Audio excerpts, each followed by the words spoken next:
A'udzu billahi minasyaitonir rajim. Bismillahirrahmanirrahim. Alhamdulillahirabbil alamin. Tsumma shalatu wassalamu ala habibina habibil alamin. Abil Qasim Muhammad wa ali thayyibin tahirin. Assalamu alayka ya Rasulullah. Assalamu alayka ya Amirul Mu'minin. Assalamu alayka ya Sayyidatin Nisa'il Alamin. Assalamu alayka ya Aba Muhammadin al-Hasan. Assalamu alayka ya Aba Abdillah. Assalamu alayka. Assalamu ala Husain wa ala Ali ibn al-Husain wa ala awladil Husain wa ala ashabil Husain wa rahmatullahi wa barakatuh. Assalamualaikum warahmatullahi wabarakatuh. Ya, ya alhamdulillah kita sekarang memasuki bulan Muharram. Ya, bulan-bulan duka di mana terjadi peristiwa Asyura, peristiwa kita semua sudah tahu. Ya, Allah dalam satu firman-Nya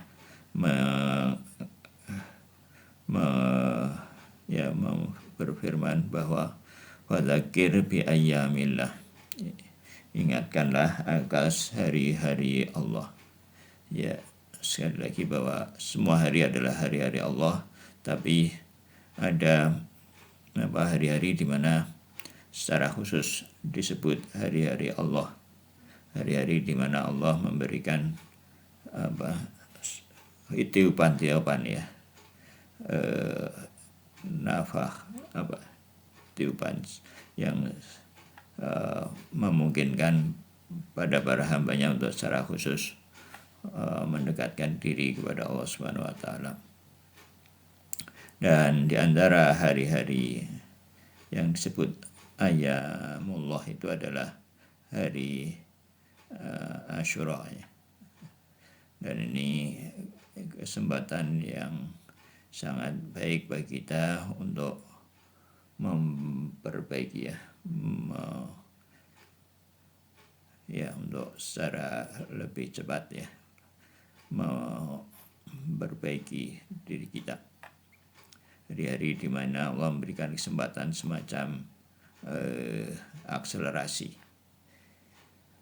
percepatan bagi kita untuk memperoleh manfaat-manfaat maknawi.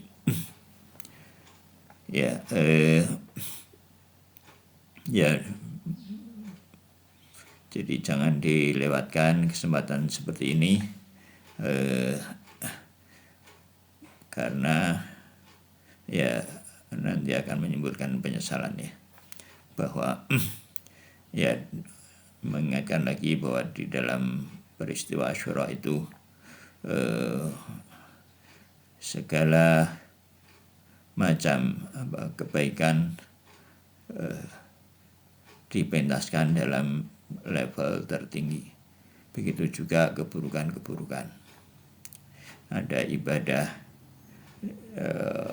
sholat dalam level tertingginya, ada pernikahan, ada pengorbanan, ada kesetiaan, ada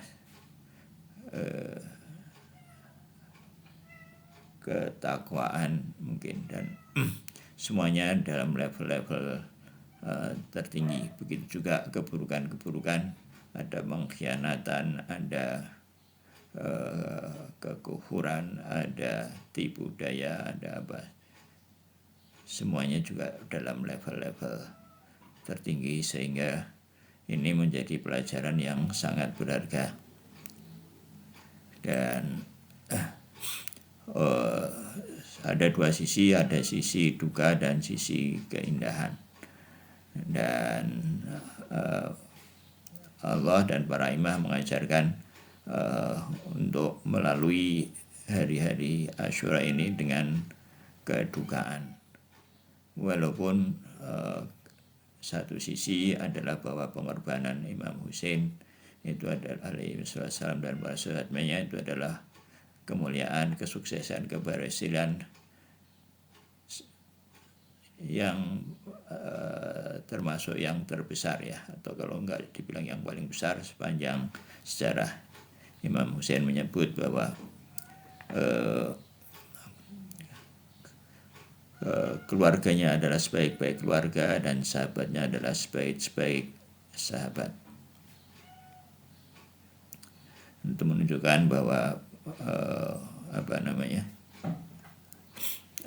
bahwa peristiwa Asyura ini memang peristiwa yang luar biasa dan hikmah-hikmahnya tidak habis untuk digali. Dan Madrasah Asyura ini sudah menghasilkan para syuhada dan orang-orang yang sepanjang sejarah, dan kita lihat juga dalam peristiwa terakhir menghasilkan para lulusan madrasah yang merupakan ikon-ikon perjuangan dan kemanusiaan. Ya, jadi apapun yang bisa dilakukan untuk Asyura harap dilakukan ya, diinfakkan apa yang bisa diinfakkan supaya kita tidak menyesal, dan sebagaimana dinyatakan dalam salah satu ayat bahwa ketika orang meninggal maka yang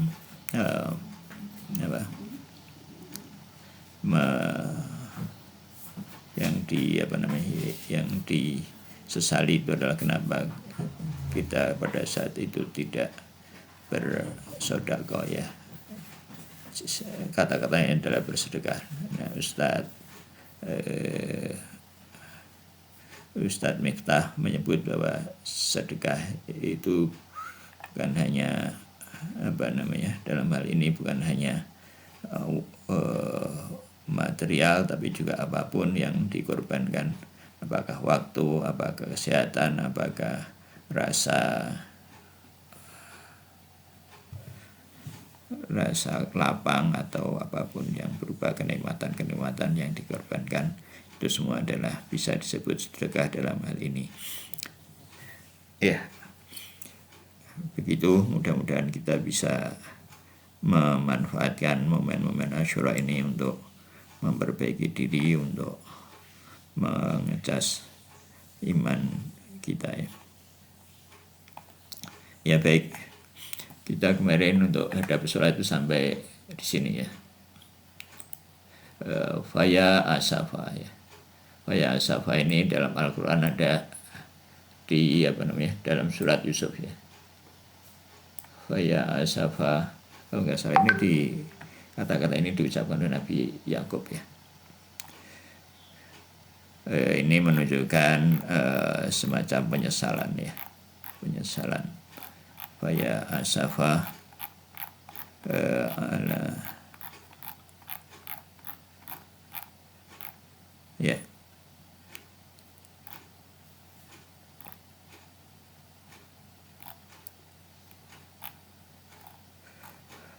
Faya asafa menunjukkan penyesalan.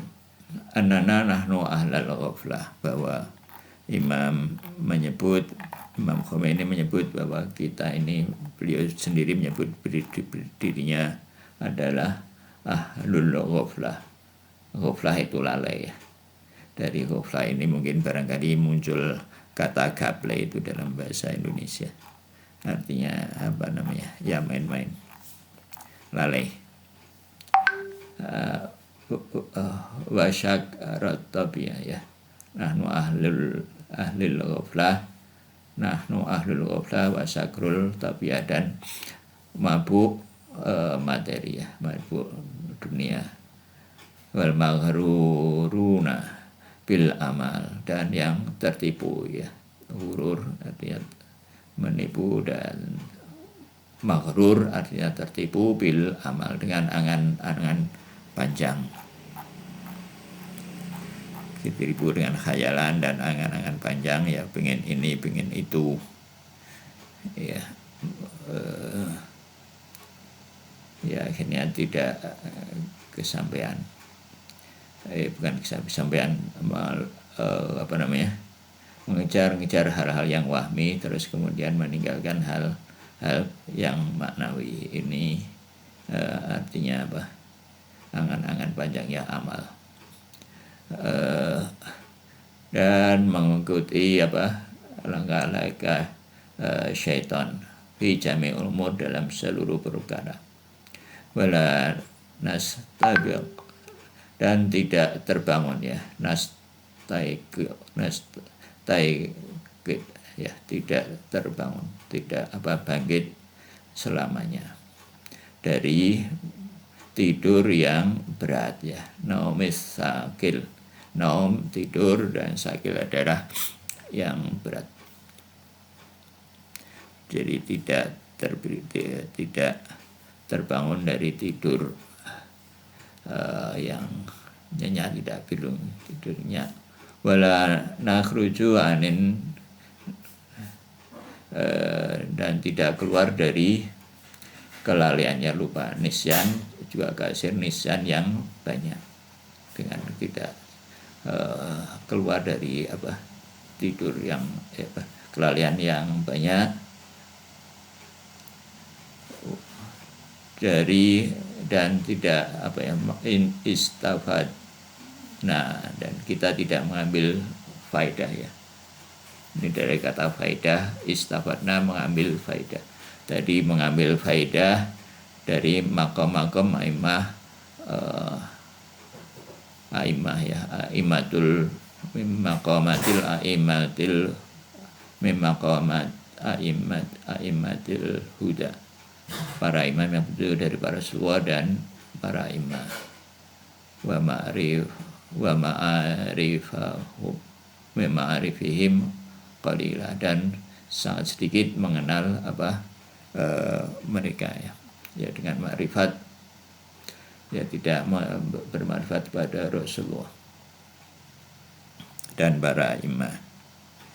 Dan kalau kita mengenal, ya, kalau kita manfaatkan, kalau kita memang sudah manfaatkan makom-makom beliau itu dengan tawasul, dengan ma'rifat, mengenal sholat mereka, mengenal kehidupan mereka sehari, pasti kita akan bisa mengambil manfaat dari itu, dan kita pasti sudah sampai makom-makom spiritual tertentu, ya. Dan Imam Khomeini menyebut diri beliau ini termasuk ahlul ghaflah. Yang kita ini, jadi kita bisa berintrospeksi. Jadi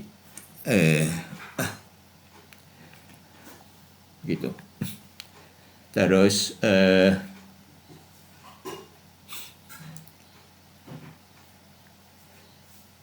bal wala syai'un yadhkuru aslan, dan kita tidak mengambil dari faedah mengenal para imam itu, dan ya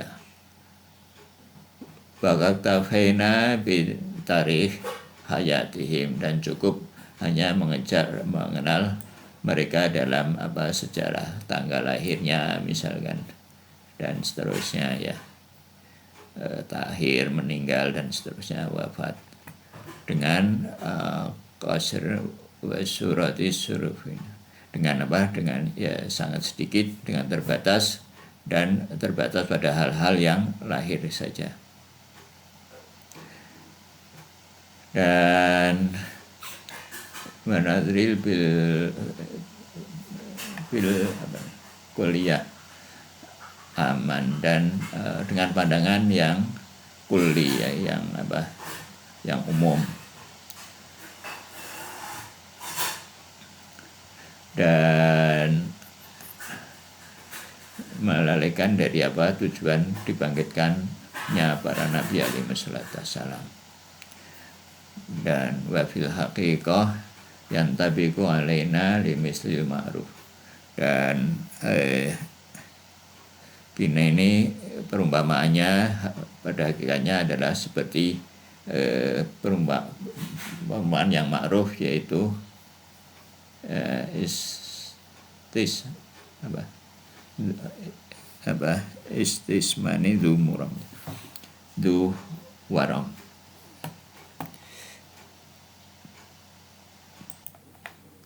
Ya, artinya adalah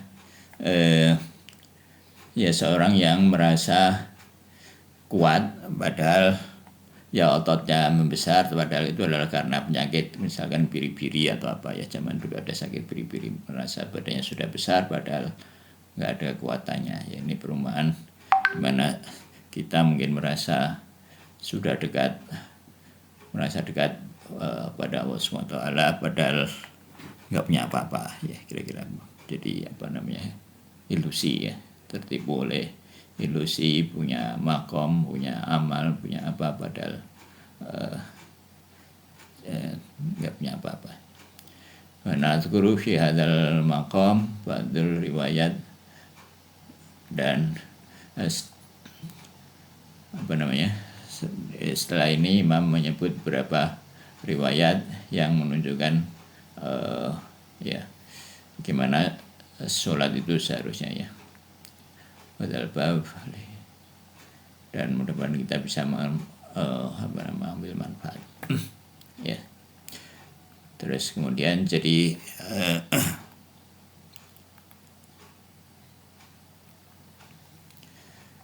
an Muhammad bin Yaqub bisnadi an Abi Abdillah alaihissalam qala, dari Muhammad bin Yaqub dengan sanadnya yang sampai kepada Imam As-Sadiq alaihissalatu wassalam, bahwa beliau bersabda ya, kana Ali bin al-Husain alaihi wassalam idza qama ila shalah taghayyara launuhu fa idza sajada lam yarfa ra'sahu hatta yartaqid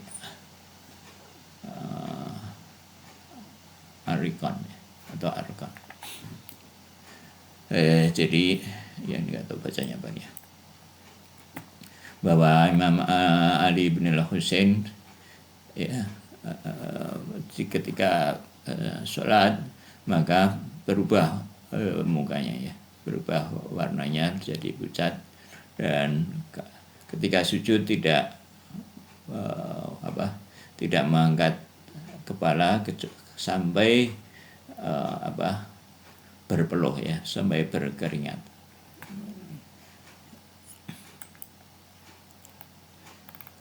Ya. Nah, terus habis nadihi anhu alaihi salam, ini juga mungkin dari sama, dan sanadnya juga dari beliau alaihi salatu wassalam, dari Imam Sadiq juga makanya. Karena abi yaqul ya, bahwa ayahku Imam Muhammad Al-Baqir alaihi salatu wassalam bersabda, kana Ali bin al-Husain idza qama ila shalah ka'annahu saqun sajaratin la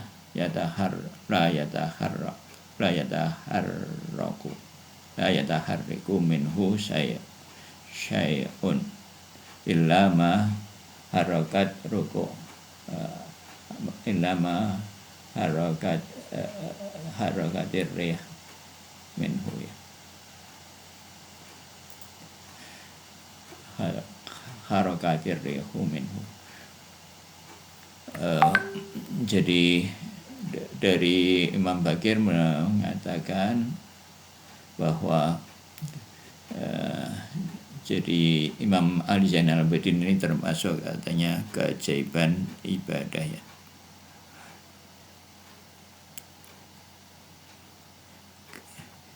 Beliau ketika berdirinya itu seperti idza qama, ketika berdiri sholat, seperti pokok pohon ya, mungkin seperti pokok pohon sakun sajarah, ini batang pokoknya itu ya, yang tidak bergerak daripadanya sesuatu kecuali yang seperti yang tertiup angin ya, mungkin abahnya atau jubahnya tertiup angin itu bergerak, tapi badannya sama sekali tidak bergerak. Jadi ini menunjukkan bahwa ya nggak bergerak, tidak jadi beribadah itu bukan hanya batinnya ya, karena dia dalam satu Ustadz siapa dia mengatakan bahwa jadi dalam secara syariat kalau beribadah itu juga melatih tubuh. Jadi tauhid itu menyeluruh, bukan hanya batin tapi juga lahir ya. Dan tauhid lahir riyah itu dinyatakan dalam perbuatan-perbuatan fisik. Dan selain juga kita bisa extend menjadi tauhid secara batiniah, ada tauhid dalam kemasyarakatan, tauhid sosial. Tauhid sosial itu ya duhurnya Sahibul Zaman Ajaru Syarif ya, dimana secara sosial, struktur sosial itu satu. Jadi mewujudkan tauhid sosial yaitu adalah berkontribusi terhadap duhurnya Sahibul Zaman Ajaru Syarif, atau menanti dalam penantian aktif. Jadi bukan menunggu tapi mempersiapkan diri kita dan masyarakat untuk duhurnya Sahibul Zaman Ajaru Syarif ya. Ini tauhid dalam sosial. Jadi kalau secara material diri kita alam raya ini secara material, secara yang kita ini diri kita secara materi, badan kita juga sudah bertauhid ya. Jadi secara bagian-bagian yang tidak punya iroda, tidak punya itu ya sudah tidak punya kehendak, tidak punya kehendak bebas ya. Secara bagian-bagian diri kita yang sudah tidak berkehendak bebas ya, itu sudah bertauhid secara materi, secara itu. Nah, tapi ya yang diri kita yang punya kehendak bebas, nah ini yang diserahkan kepada kita untuk mengatur diri kita ya, termasuk di level sosial ya. Dan wa'an Muhammad bin Ali bin al-Husain, dan dari Imam Muhammad Al-Baqir juga dalam kitab Al-Iqlal ya, bisa nanti anil ibni Taghlib ya. Qultu li Abi Abdillah alaihi salam li Abi Abdi, aku berkata kepada ayahku ya, Abdus Salam alaihi salatu wassalam ya. Ini Ra'aitu Aliyan bin Husain ya. Mungkin ini bapaknya ini ya, bapaknya perawi ya. Aku melihat Imam Zainal Abidin ya, idza qama ila shalah ghasya launuhu launan akhar. Jadi berubah warna, berubah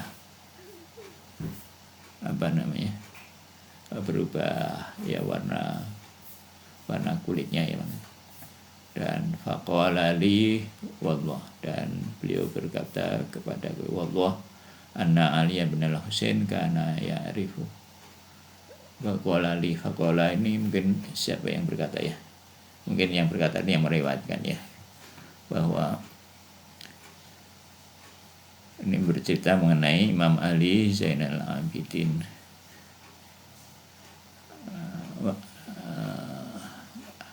karena ya'riful ladzi yaqumu baina yadayhi, karena ma'rifat ya, karena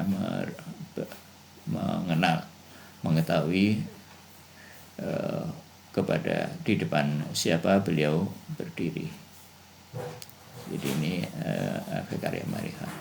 Dan ini riwayat yang penting mengenai sholat ya, bagaimana sholat yang sebenarnya itu ya.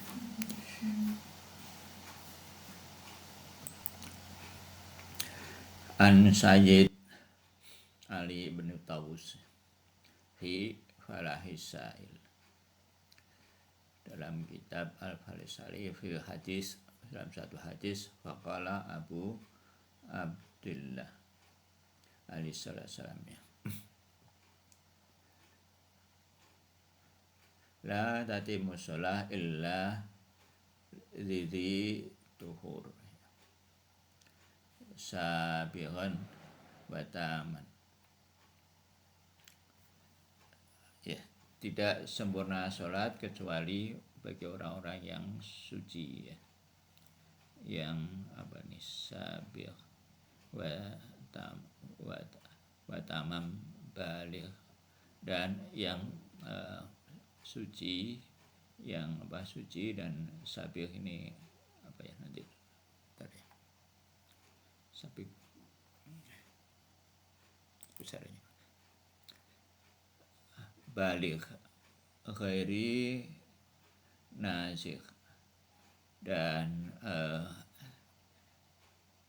dia balik itu artinya sampai ya, apa jadi ucapan-ucapannya itu sampai ke hati, mungkin kira-kira begitu ya. Sampai ghairi nazigh, dan tidak lalai ya, wala zaigh, zagha azaghallahu qulubam ya, tidak apa, berpaling. Arafah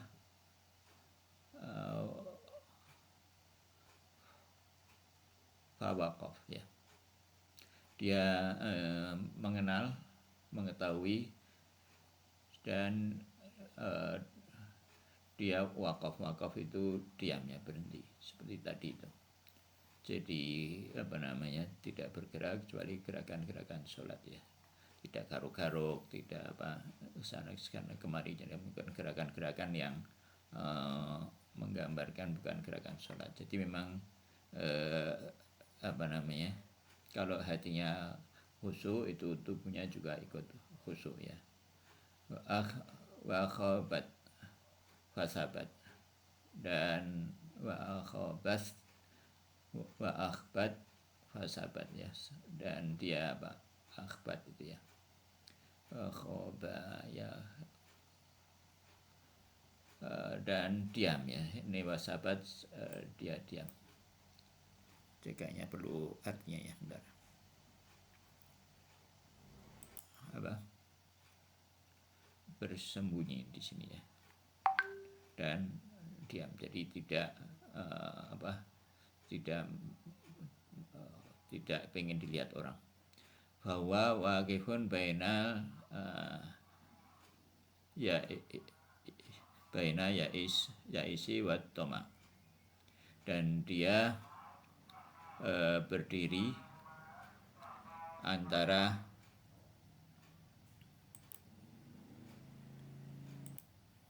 ya, dia diri antara putus asa dan toma, jadi antara khauf dan roja ya. Ya, seperti sudah berulang-ulang bahwa khauf dan roja ini dua-duanya penting. Jadi kita baca apa, hal-hal pahala-pahala sholat dan seterusnya, tapi kita juga baca apa namanya, bagaimana sholatnya para imam itu ya, kita hadirkan diri kita sehingga dua-duanya timbul. Jadi makrifat itu pentingnya di situ ya, makrifat para imam. Jadi kita standar apa, mengukur diri kita itu dengan imam ya, walaupun apa namanya,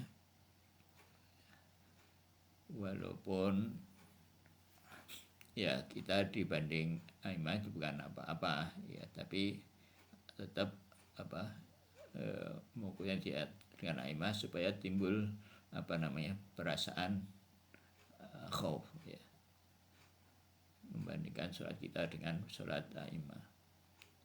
Nanti kalau kita apa namanya, bandingkan dengan awam, nah ini akan timbul ujub dan kibir ya. wasabri wal jaza, dan dengan sabar dan jaza. Ya, jaza ini ya kecemasan. Jaza. Kanal wa'du lahu sani, seperti apa yang diancamkan padanya itu sani. Apa? Sona itu kalau sona ya, bukan soni bukan, tapi sona ya. Bahwa ancaman kepadanya itu akan terjadi, bukan akan terjadi, telah terjadi. Sona'a itu kalau dalam masna itu pabrik ya, kalau dalam bahasa modern sekarang. Sona'a membuat atau berbuat. Wal wa'id bihi waqi, dan apa yang wa'du wal wa'id, ini salah satu ya, ini lupa yang mana, yang satu ancaman, yang satu itu pahala ya. Itu janji, wa'id janji juga, cuma ini yang satu itu janji akan hal-hal yang positif, yang menyenangkan, yang satu itu janji pada hal-hal yang menakutkan ya, ancaman. Ya ini lupa yang mana sekarang, satu saya wal wa'du wal wa'id, kayaknya wa'du itu janji yang positif kalau nggak salah ya, wa'id itu yang bihi wake itu terjadi ya. Kayaknya yang ini yang janji positif, ini yang ancamannya wa'id. Terus ya dulu aradi, dan apa, rendah ya, aradi pandangannya merendah ya. Dan apa, wa yumasalu arduhu, apa ini enggak tahunya, wa badala fillahil muhjatu, dan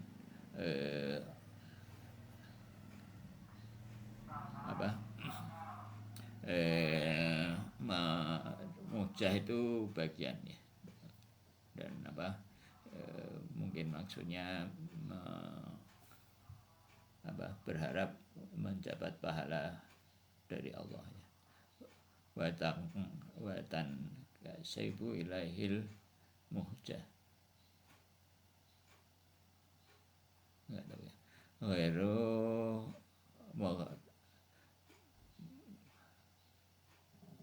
bil irtigham ya, ghairu mughtarim bil irtigham.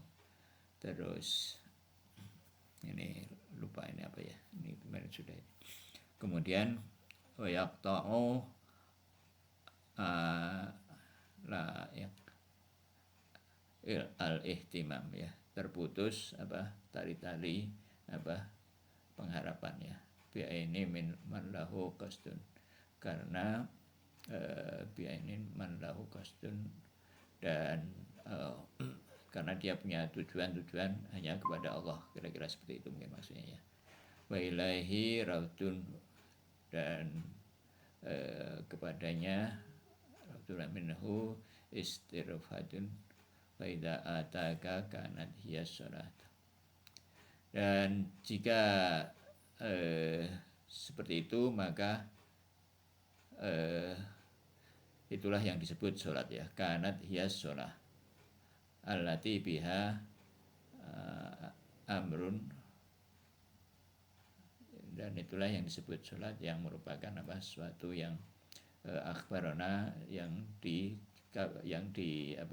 diceritakan kepada, wa anha akhbaro wa innaha hiya as-sholah allati tanha anil fahsya'i wal munkar. Sholat yang demikian itu adalah sholat yang mencegah dari perbuatan fahsya dan mungkar. Jadi itulah yang disebut sholat yang sebenarnya.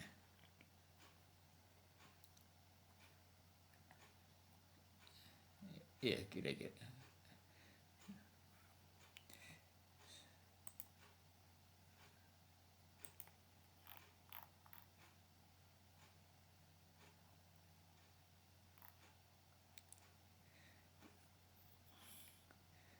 Jadi ini kira-kira ini Jadi merendahkan diri seolah-olah sholatnya adalah sholat yang terakhir, keinginan hilang semua keinginan keterikatan itu sudah tidak ada lagi, nggak ada nafsu tadi itu ya, itu tidak ada nafsu, tidak ada keinginan, dan semata-mata mengharap Allah Subhanahu wa Ta'ala. Jadi seperti sholatnya orang yang sholat terakhir.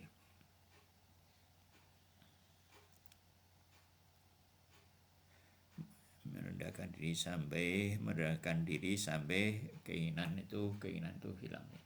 Semua keinginan hilang, nafsu.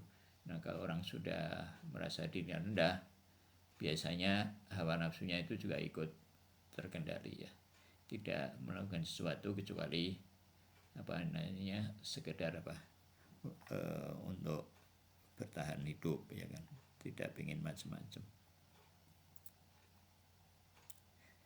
Ya begitu ya.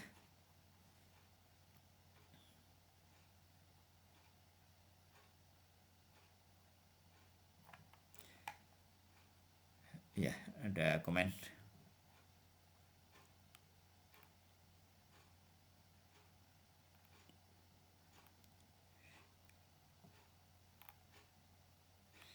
Ya, kalau nggak ada kita ke budaya ya.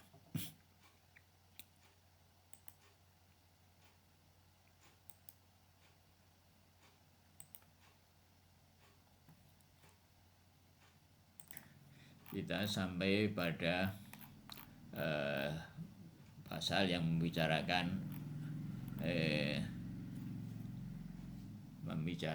gerak substansial ya, harokah jauhariyah.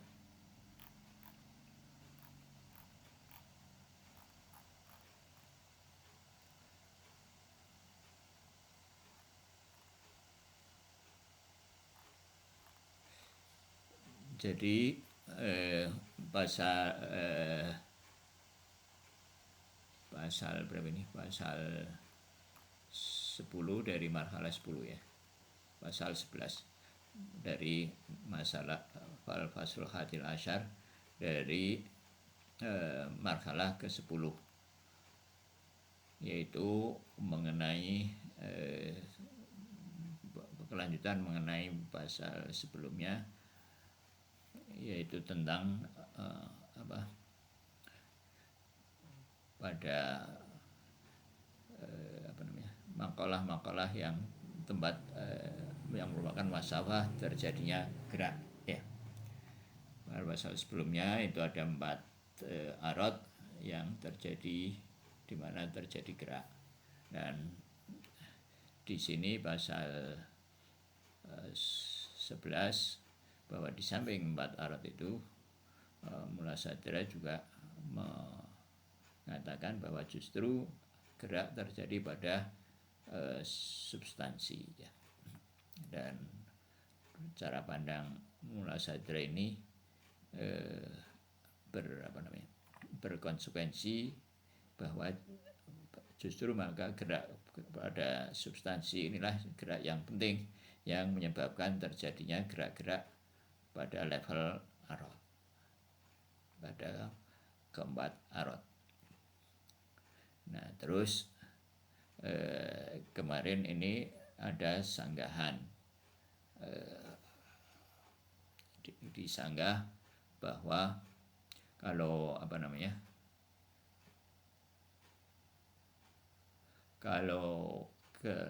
terjadi gerak pada penjelasannya bahwa gerak pada substansi itu terjadi karena bahwa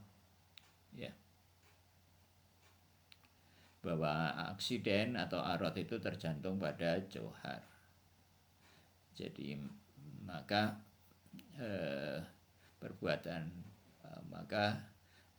sebagaimana juga perbuatan jasmani tergantung pada tabiat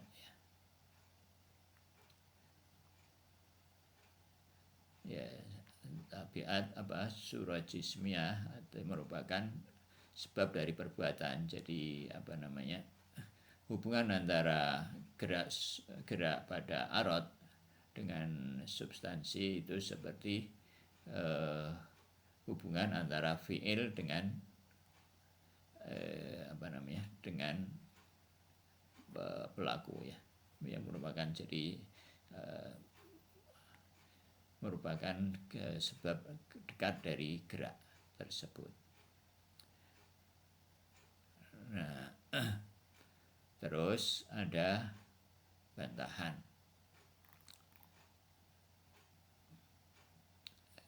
Ya, bahwa kita bisa mengalihkan pernyataan pada tarif tersebut secara terus-menerus mengalih kembaran sendiri. Bagaimana mungkin dia berasal dari sumber yang tetap ya. Nah, jadi bagaimana gerak itu bisa bersumber pada yang tetap ya, padahal substansi itu suatu yang tetap. Jadi kalau nggak mungkin gerak itu bersumber pada suatu yang tetap. Jadi dari mana sumber itu? Dari mana sumber gerak itu? Sumber gerak itu berasal dari luar. Gitu kalau menurut dari Pak Tati.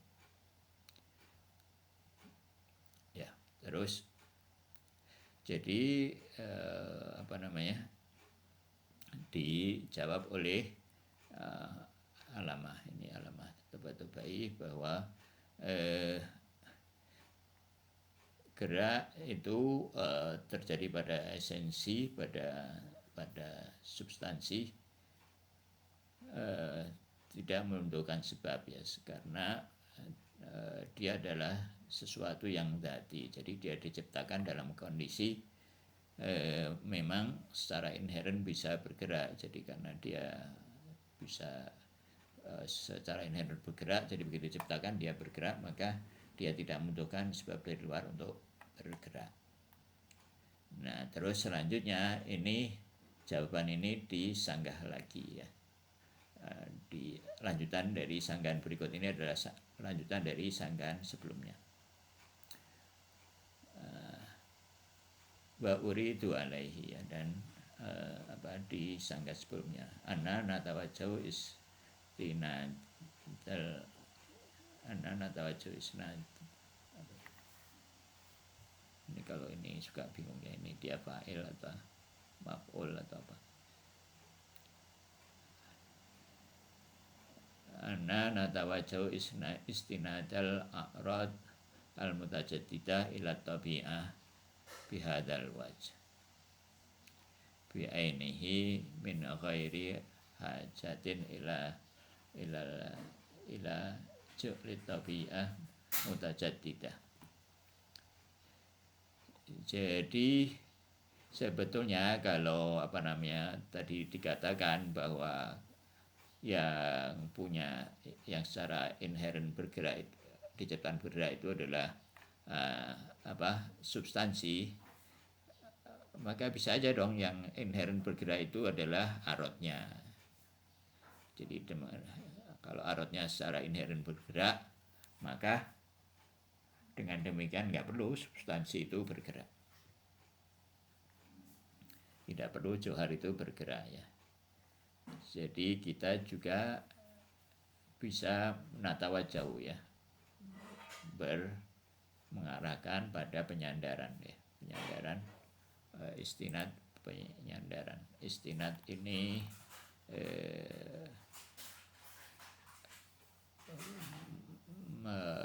istinad, kalau isnad itu muta'adiyah, kalau istinad itu tersandarkan ya. Tersandarkan. Fiil itu ada dua dalam ada fiil yang membutuhkan objek, ada fiil yang tidak membutuhkan objek, muta'addi dan lazim ya. Ini istinad, kalau isnad itu membutuhkan objek, kalau istinad tidak ya. Ya dia tersandarkan ya, penyandaran aksi dan istinad berubah pada tabiat. Jadi kita juga bisa dengan tabiat di sini pengertiannya mungkin arot ya.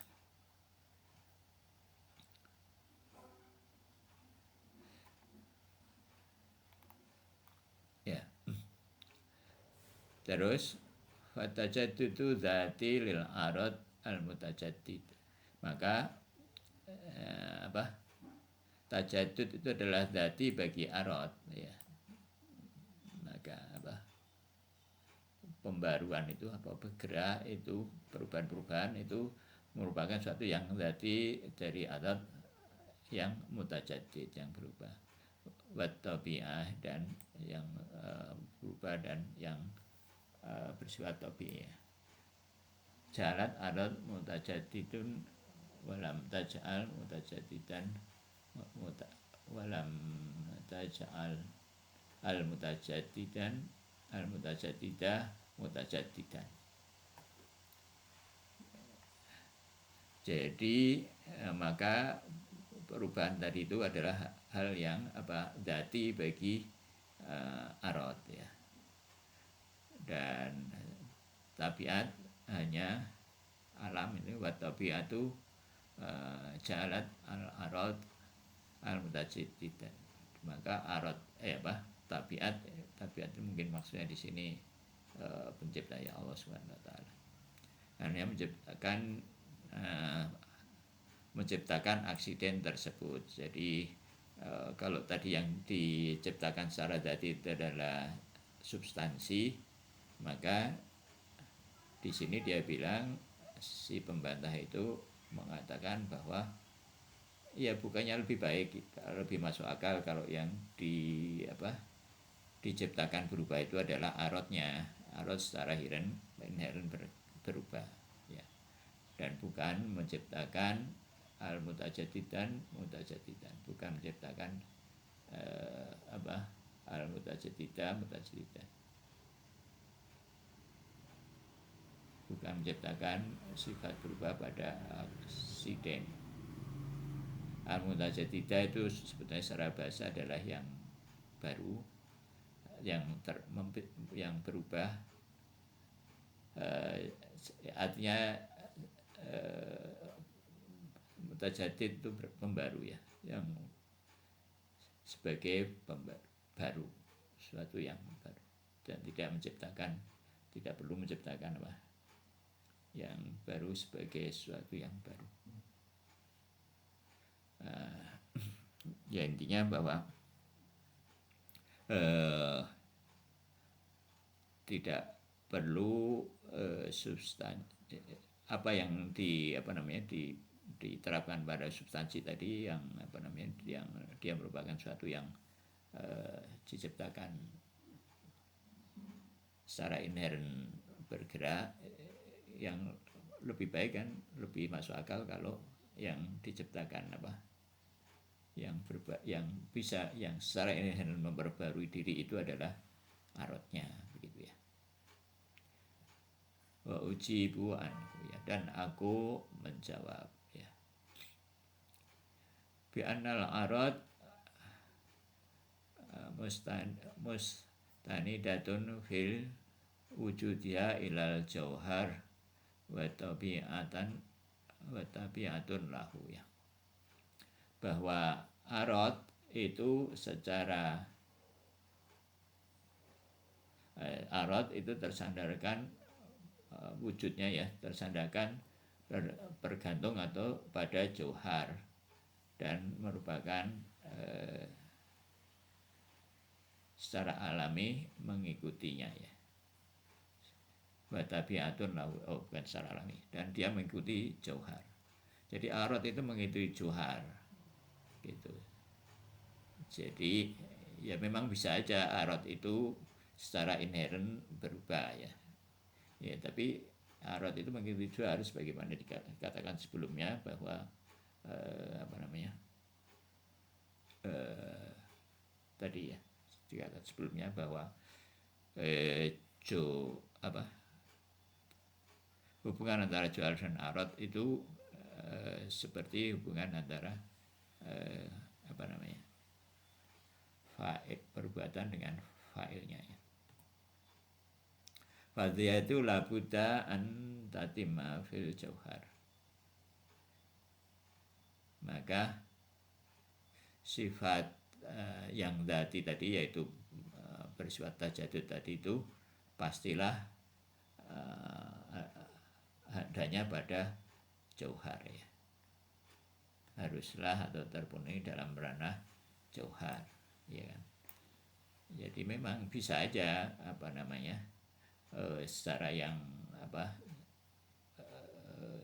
bisa aja sifat berubah itu ada pada arad, tapi arad itu tergantung pada jauhar. Maka yang berubah itu adalah lebih tepat pada jauhar.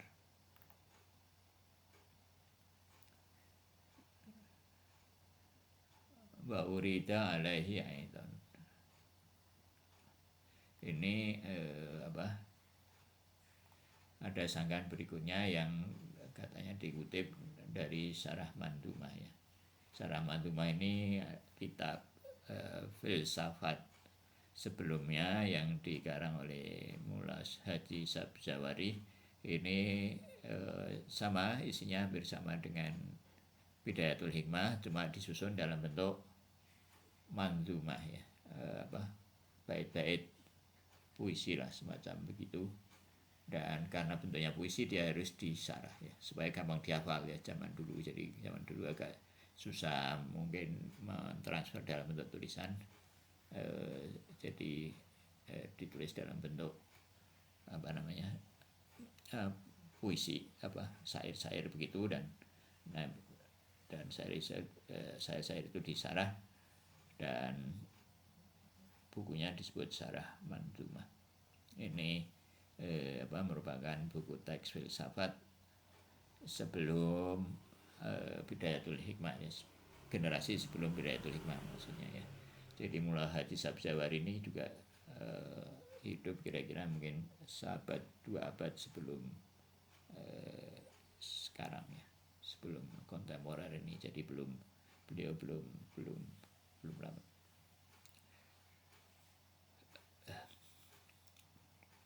Ya, annal qauma sahahu i'tibati hadil a'rad al-mutazazidan ilal mabda'is sabit minat tabi'ah wa ghairiha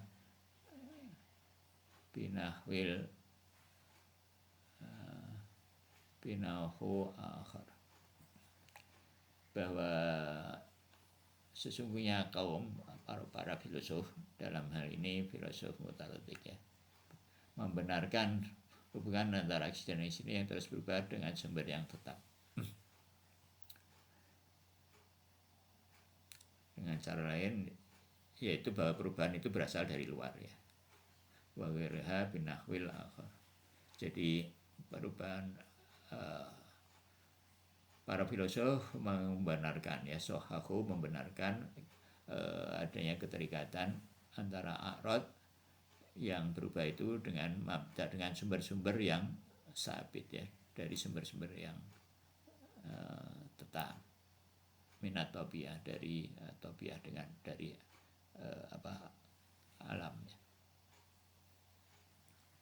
Jadi memang dan selainnya seperti dari luar ya, dari luar. Jadi gerak kita pahami kan kenapa sesuatu itu bergerak ya, karena ada sebab dari luar ya yang membuat sesuatu itu bergerak. Jadi bukan dari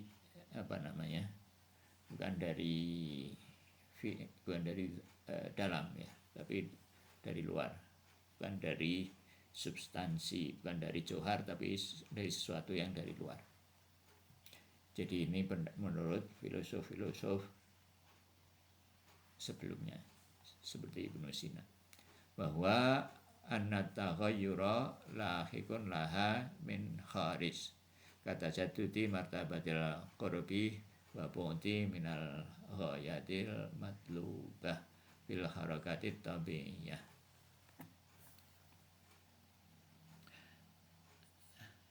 Ya, seperti perubahan ya, sumber dari luar ya, bahwa an-taghayyur lahiqun min kharij ya, yaitu seperti gerak itu tagayur bersumber dari luar ya, seperti kata jadud martabatil qarbi, seperti terbarunya ya, seperti korbin wan buti minal ya matlubah fil harakati tabiyah ya, dalam gerak-gerak itu dari bergerak dari dekat menjadi waqurbi wal ju'ti, berat dari dekat ke jauh itu berdasarkan akibat sumber dari luar ya. Dalam haroka tabi'iyah.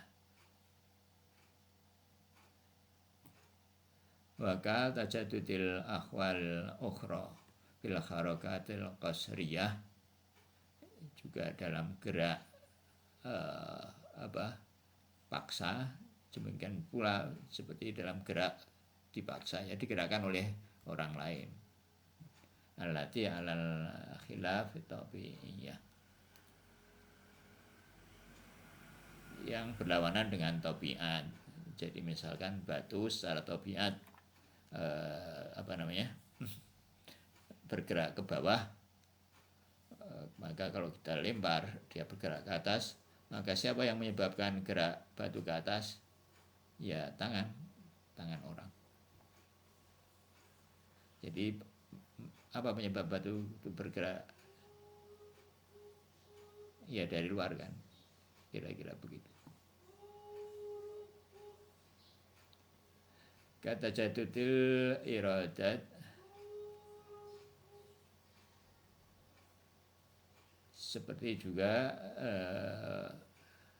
kehendak-kehendak ya, yang muncul jaizatun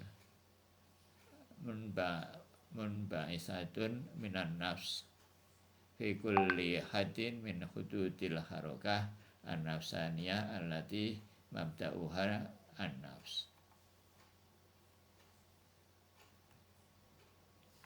Seperti juga gerak-gerak yaitu pembaruan atau tajadud,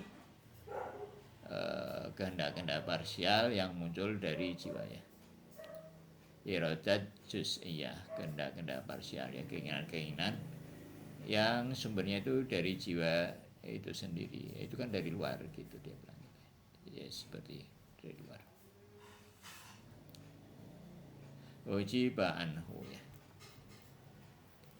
dan dijawab bi anna naqlul kalam ilal hadhil ahwal wal iradat al mutajaddah min ainin tajaddud. Kita dapat mengalihkan pembicaraan itu pada keadaan-keadaan dan kehendak parsial yang terus-menerus dari mana berasal ainat tajaddud, dari manakah berasal perubahan mereka.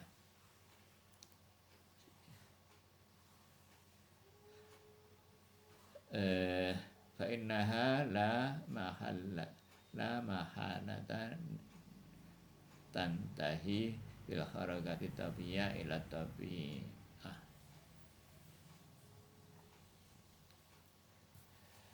Jadi pada akhirnya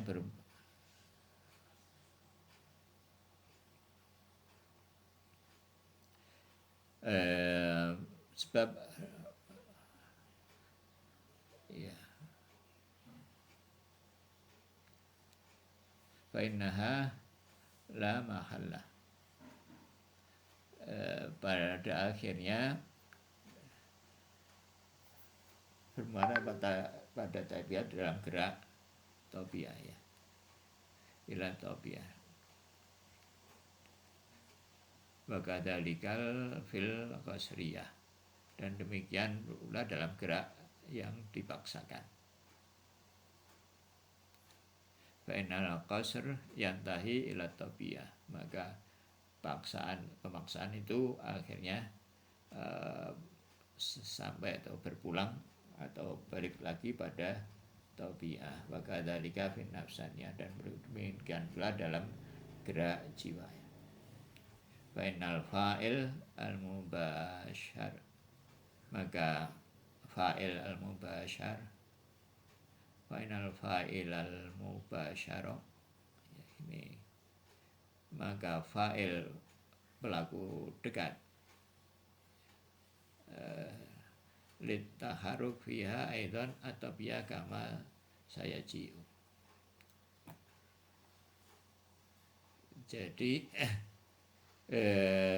pelaku langsung mubasarah dari gerakan mesin adalah juga tabiat sebagaimana akan dijelaskan. Jadi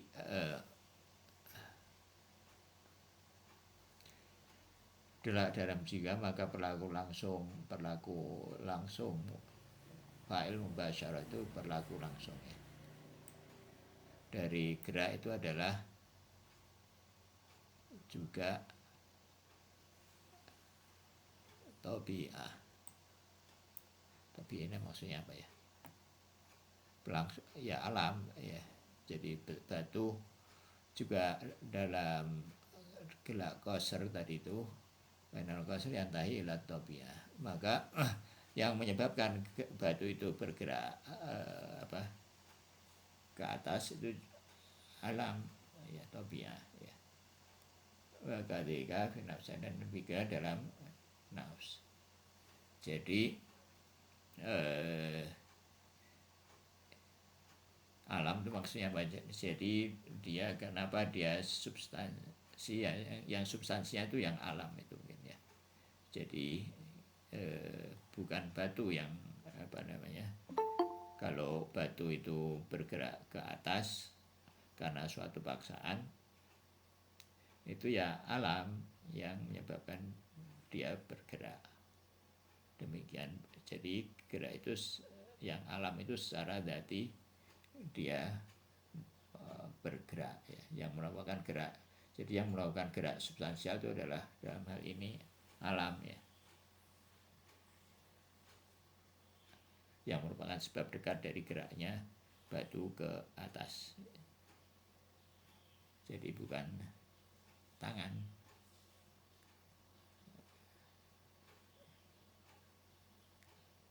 Jadi alam melakukan gerak substansial ketika batu kita lempar ke atas.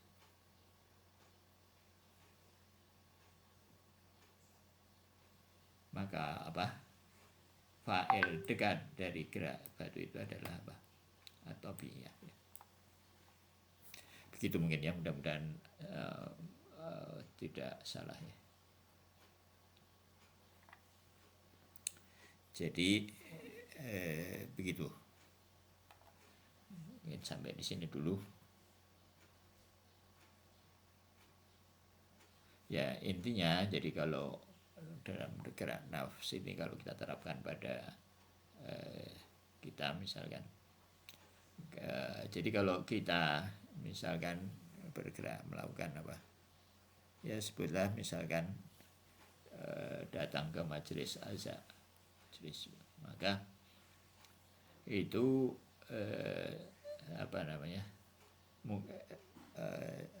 gerak yang penyebabnya secara langsung itu adalah ada perubahan yang dzati pada jiwa ya, perubahan yang jiwa. Jadi jiwa bertransformasi menyebabkan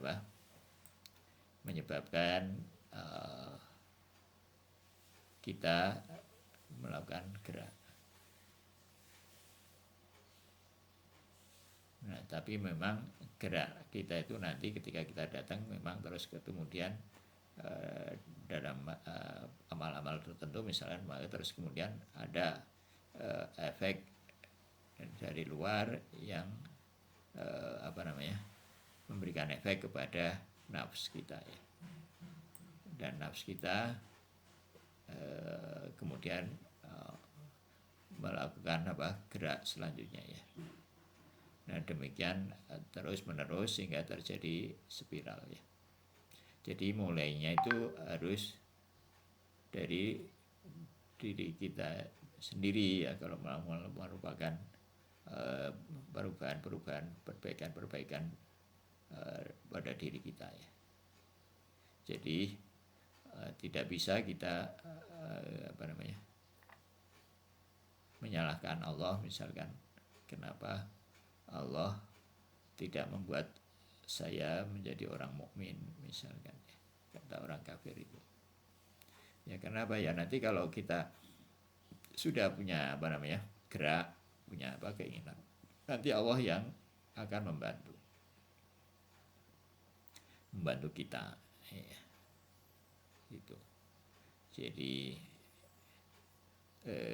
kalau kita punya azam kuat, misalkan ya, ingin sholat dengan baik, ingin datang ke majelis-majelis azan, misalkan ya, mungkin pertama ada kesulitan, tapi lama-lama nanti Allah membantu dan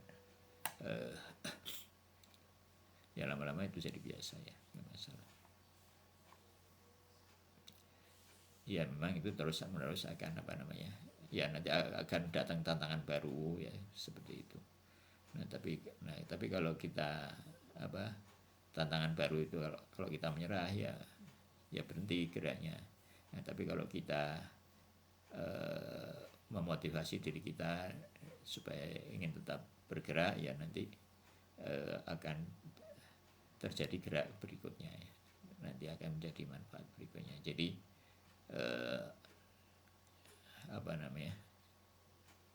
perbaikan itu bisa berlangsung secara terus menerus ya, makin lama makin lancar. Jadi memang seperti dikatakan dalam pasal-pasal sebelumnya yang dulu pernah dikatakan bahwa perjalanan spiritual itu mungkin sulit cuma di awal ya, tapi kalau setelah berjalan maka selanjutnya mudah ya. Selanjutnya tinggal mengikuti aja. Sebenarnya jadi timbul timbul rasa tenang, tumanina, makin lama makin tenang, terus ya akan timbul rasa bahagia ya. Jadi nanti akan berefek pada tubuh ya, rasa tenang tadi itu akan mengurangi kecemasan, terus kemudian membuat tidur lebih nyenyak, dan nanti akan berefek pada perbaikan pada fisik, dan fisik akan menyesuaikan.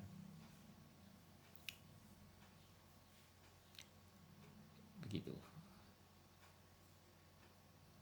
ya. Jadi ini kalau penerapan gerak substansial, jadi menurut teori gerak substansial ini mulainya itu dari nafs ya, dari diri kita sendiri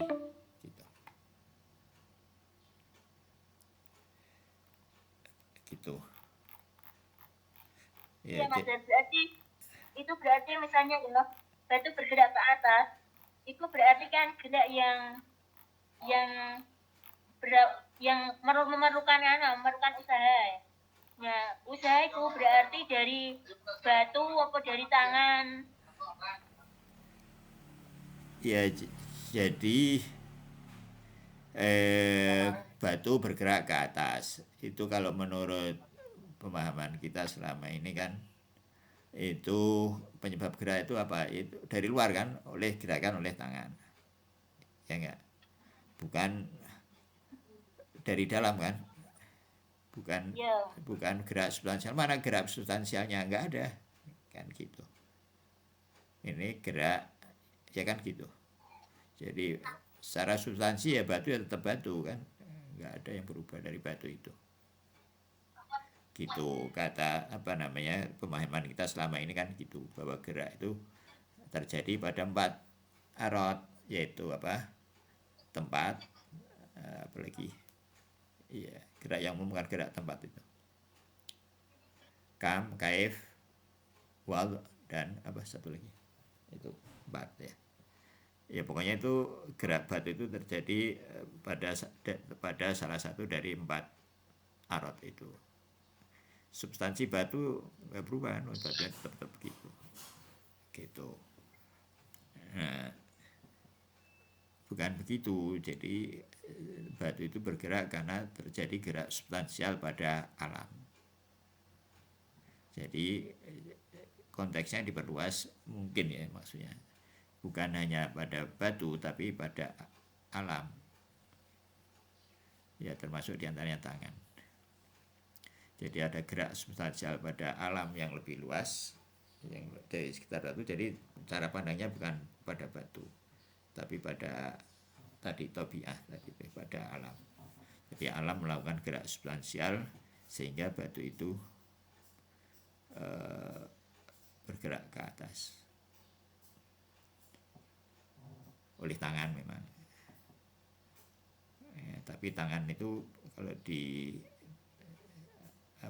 ditinjau secara luas ada yang menyebabkan tangan itu bergerak, yaitu yang secara ada arot, ada jauhar yang bergerak, ada jauhar yang berubah, yang bertajadud sehingga tangan itu bergerak, menghasilkan gerak pada batu. Jadi mulainya itu dari gerak substansial, bukan. Jadi ketika baru bergerak ke atas itu mulainya dari gerak substansial, bukan dari luar. Gitu. Bukan sebab dari luar, bukan dari luar alam maksudnya kan gitu. Mungkin begitu ya maksudnya. Ya, tapi ini kayaknya. Jadi ketika nganu berarti kita kalau gerak kita berarti ada niat dulu dari diri kita. Ya, Mas ya kalau nafsu itu kan. Jadi seperti batu itu, kayak batu memang berarti ada gerak dari batu sendiri dulu, Mas. Terus alam bukan membantu. dari batu, tapi dari alam secara keseluruhan. Batu dan sekitarnya, termasuk orang, termasuk tangan kita. Jadi ada gerak substansial yang menggerakkan tangan kita untuk melempar batu ke atas.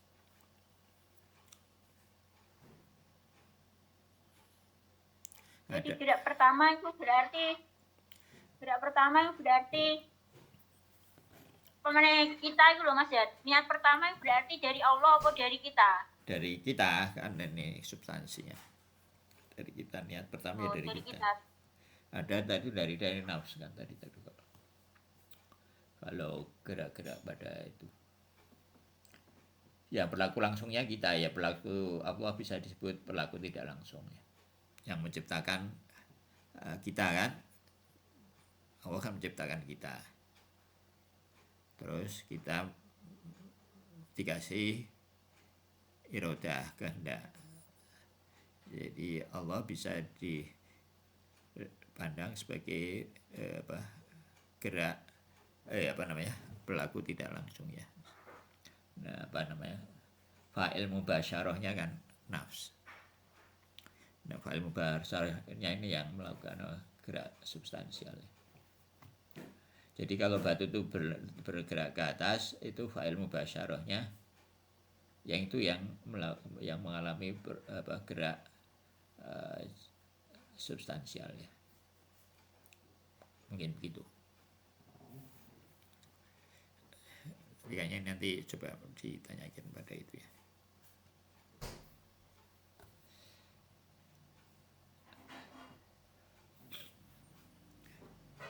Apakah tapi setelah batu itu ya bantu tentunya setelah dia bergerak dia menerima efek dari luar ya, seperti kalau ditinjau secara batu itu sendiri. Dan setelah itu karena dia melalui gerak setelah menerima efek dari luar, kayaknya ini nggak disebut ya apakah efek dari luar tadi itu bagaimana dia mempengaruhi substansi. Seperti kita beramal, kita harus ada efek amal itu pada diri kita, pada nafsu kan itu kita rasakan. Nah itu belum dijelaskan ya efek dari luar itu terhadap substansi ya. Tapi ini yang disebut adalah efek penyebab gerak yang berupa substansi ya.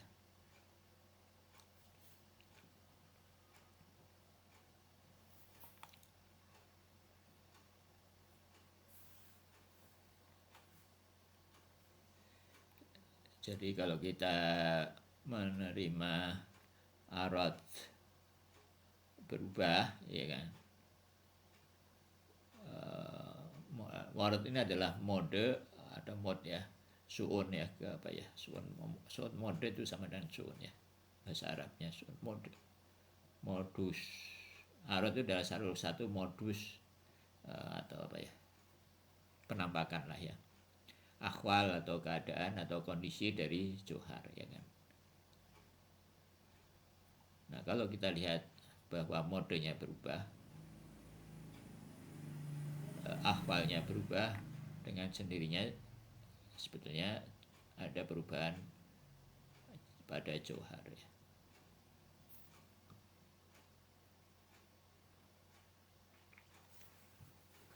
Gitu.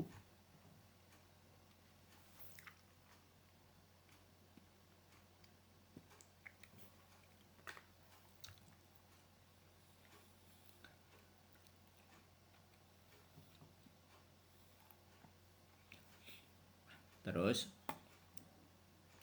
mungkin ini sampainya an yastadalla alal haroka fil jawhar bima taqaddam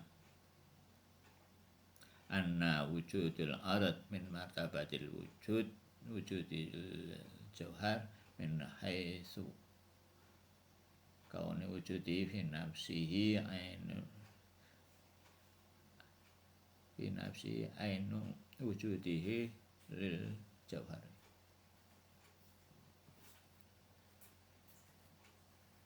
Juga mungkin untuk berdalil bahwa harokah dalam johar, bahwa gerak dalam johar bima taqaddama,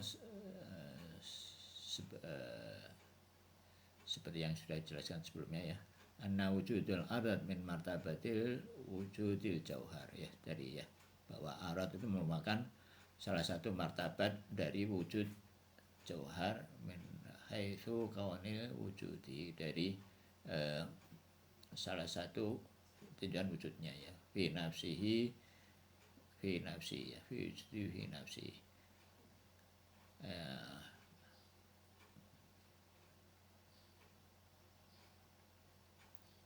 fi nafsihi ainul wujudi lil jauhar.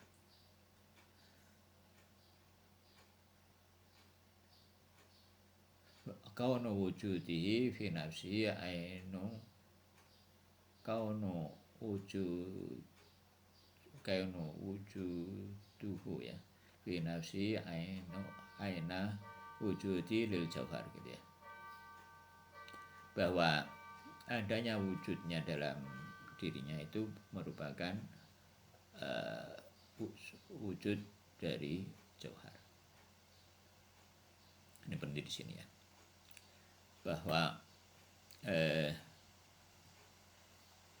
keberadaan aksiden ya, kaunu wujudi, adanya wujudihi ini aksiden ya, bahwa wujudnya aksiden dalam dirinya itu, dalam dirinya sendiri merupakan bagian dari adalah keberadaan bagi johar.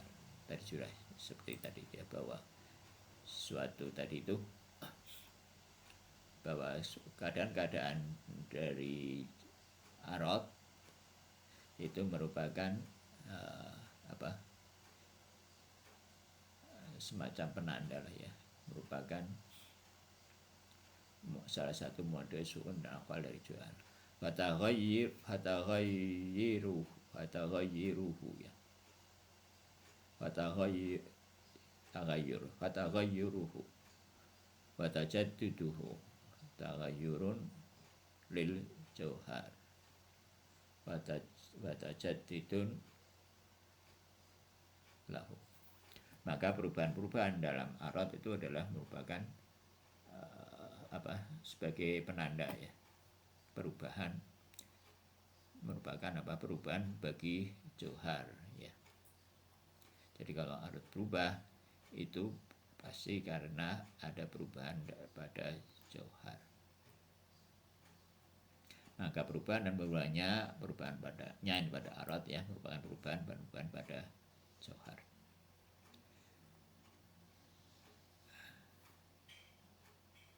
Jadi sebagai ini dari tambahan ini terakhir bahwa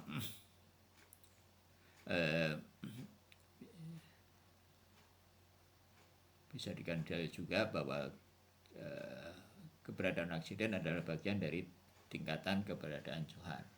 Oleh karena itu keberadaan oksiden dalam dirinya sendiri adalah tidak dalam dirinya sendiri maksudnya ya. Jadi oksiden tidak mandiri dalam dirinya. Dia adalah bagian atau semacam hal dari keberadaan johar. Maka perubahan-perubahan dalam oksiden pada hakikatnya adalah perubahan pada johar. Dan sampai di sini ya.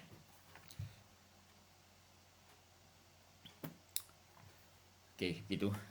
Ada komen lagi.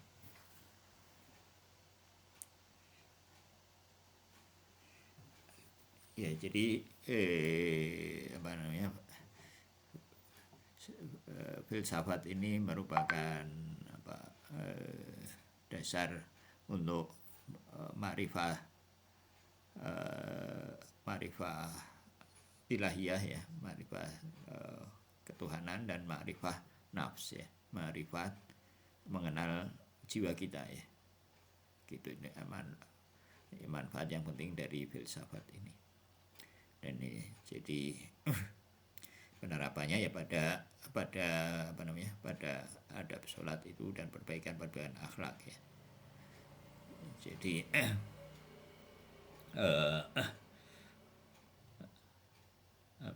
dan ini harus diamalkan ya,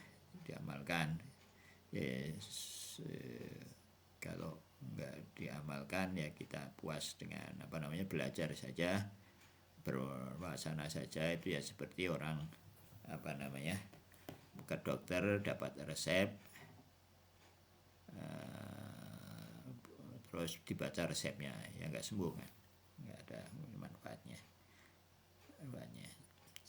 ya. Jadi diamalkan sampai terasa efeknya ya, sampai terasa perubahannya dalam diri kita itu ya, dengan mengamalkan adab sholat dan yang lain-lain diamalkan.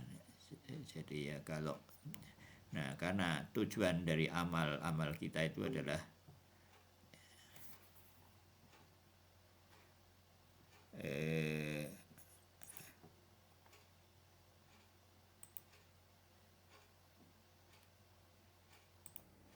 ya karena tujuan kita ya, walaupun ada tujuan fisik, tapi yang lebih penting itu adalah perubahan akhlak ya kan. Perubahan akhlak maksudnya perubahan batin, karena akhlak secara bahasa itu adalah karakter atau secara definisi itu adalah karakter yang muncul ketika terjadi sesuatu pada diri seseorang ya, yang spontan muncul, artinya itu akhlak. Jadi akhlak itu adalah kumpulan atau baik sedikit maupun banyak dari sifat-sifat jiwa ya. Jadi mungkin ada orang yang mengartikan akhlak itu adalah etiket atau sopan santun atau apa ya. Nah, kayaknya pengertian itu tidak tepat ya. Jadi akhlak itu lebih tepat adalah kondisi rohani, kondisi kejiwaan. Jadi merubah akhlak itu artinya memperbaiki akhlak, itu artinya memperbaiki jiwa. Bu istuli utama makarimal akhlak maksudnya adalah tujuan dari agama ini adalah tujuan Rasulullah diutus itu kalau menurut hadis itu adalah memperbaiki jiwa. Itu kan lebih masuk akal ya ketimbang memperbaiki etiket atau sopan santun. Ya benar bahwa Rasulullah itu secara etiket, secara sopan santun adalah yang paling sempurna sopan santunnya. Tapi kayaknya kalau diartikan sekedar itu, kayaknya untuk memperbaiki sopan santun itu tidak harus berusaha yang macam-macam ya. Itu kalau dulu itu ada kursus kepribadian itu mungkin sudah cukup. Tapi kan misalkan dalam ayat Al-Quran, innaka la'ala khuluqin azim. Jadi yang dipuji itu adalah yang disebut agung, itu tentu saja yang lebih tepat adalah jiwa Rasulullah yang disebut agung. Jadi memperbaiki akhlak itu memperbaiki jiwa. Jadi agama ini harus dipandang sebagai salah satunya ya. Di antaranya adalah dipandang sebagai saatnya latihan untuk memperbaiki jiwa, dan sholat itu adalah sarana yang terbaik ya. Sudah diformulasikan begitu rupa waktunya, lafalnya, gerakan-gerakannya, segala macamnya. Dan itu supaya sesuai dengan tujuan, maka sesuai dengan tujuan yang terbaik jiwa, maka adab-adab itu yang rohaniah itu bisa dibilang ya lebih penting dari gerakan-gerakan lahir. Dilihat dari efeknya ya. Nah masalahnya memang efek-efek batiniah itu tidak bisa datang kecuali melalui gerakan-gerakan lahir yang sebagaimana dijelaskan dalam fikih. Jadi fikih dan dilanjutkan dengan akhlak, dengan adab. Nah itu baru salah satu tujuan agama ini bisa diwujudkan ya. Dan memperbaiki jiwa ini kan ya latihan. Jadi kalau sholat dan ibadah itu ditujukan untuk memperbaiki jiwa, maka ibadah yang sholat yang berulang-ulang, puasa yang berulang-ulang itu jadi masuk akal ya kan.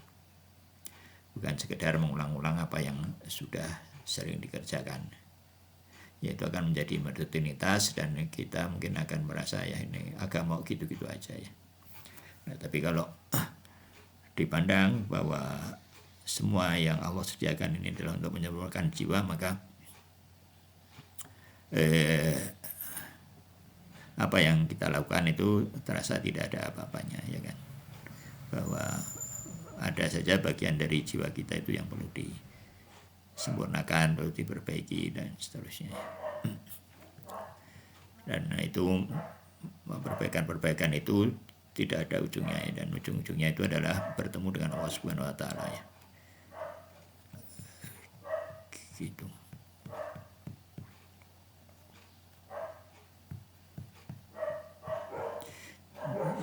Jadi ini tantangan, jadi supaya kita dan berusahakan meningkat dari sholat ke sholat. Nah supaya bisa meningkat terus, tidak naik turun ya tadi itu ya, musyaratah, muraqabah dan muhasabah.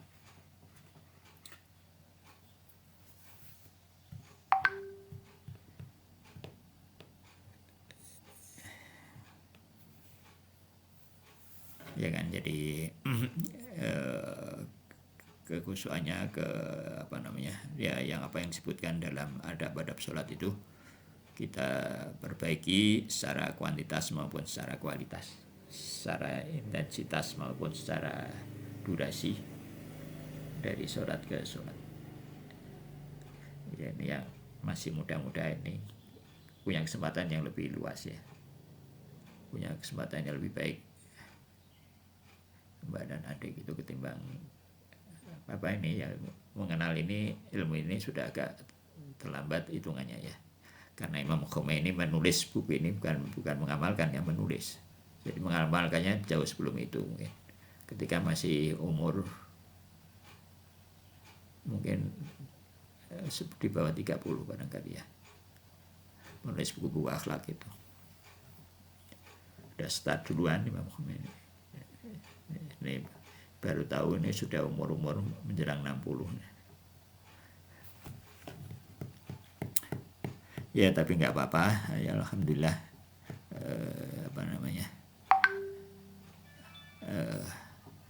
Ya tapi kemajuan itu harus disyukuri ya.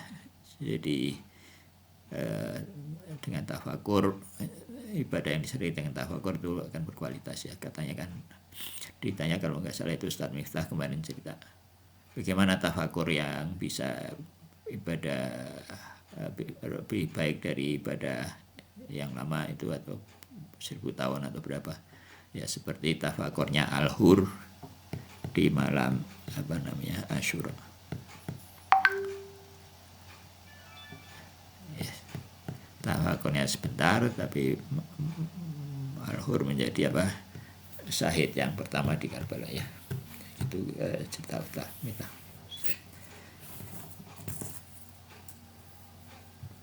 Iya begitu.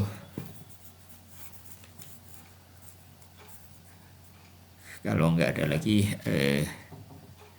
kita tutup dengan baca Al-Fatihah yang palingnya kita hadiahkan pada Rasulullah SAW dan para imam Imam Ali, Amirul Mukminin, Sayyidah Fatimah Zahra, kepada Imam Hasan dan Imam Husain, dari para imam dan yang lain, dan khususnya kepada Sibul Haja Hajar Syarif, juga pada Imam Khomeini, Imam Ali Khamenei. Semoga Allah memanjangkan umurnya dan mensukseskan perjuangannya, melindungi beliau dan para penolong-penolongnya, para pendukung-pendukungnya, untuk kita semua. Dan semoga Allah juga merahmati orang-orang yang sudah meninggal dari kita, dan yang juga yang masih hidup, dan yang semoga Allah memberikan kesembuhan pada yang sakit, Mbah Putri, pada Balik Kacar dan Pak Budi dan yang lainnya yang sakit, juga untuk Mbak Sud, untuk adik juga yang lain-lain. Semoga Allah sampaikan hajat-hajatnya, memberikan keselamatan agama dan dalam agama dan nafs, dan juga jiwa dan agama dan fisik, dan segala macam keselamatan diberikan kepada kita semua, kebaikan-kebaikan sebanyak yang ada pada ilmu Allah Subhanahu wa taala, dan dijauhkan dari segala keburukan yang ada dalam ilmu Allah Subhanahu wa taala. Ya, untuk keluarga kita semua ya. Al-Hadiniyah wa kuliyanti sholihah. Al-Fatihah wa qabla salamat. Allahumma salli ala Muhammad wa ali Muhammad. A'udzubillahi minasyaitonir rajim. Bismillahirrahmanirrahim. Alhamdulillahirabbil alamin. Ar-Rahmanir Rahim. Maliki yaumiddin. Iyyaka na'budu wa iyyaka nasta'in. Ihdinas siratal mustaqim. Siratal ladzina an'amta 'alaihim ghairil maghdubi 'alaihim waladdallin. Juga untuk Irfan dan Zaki ya.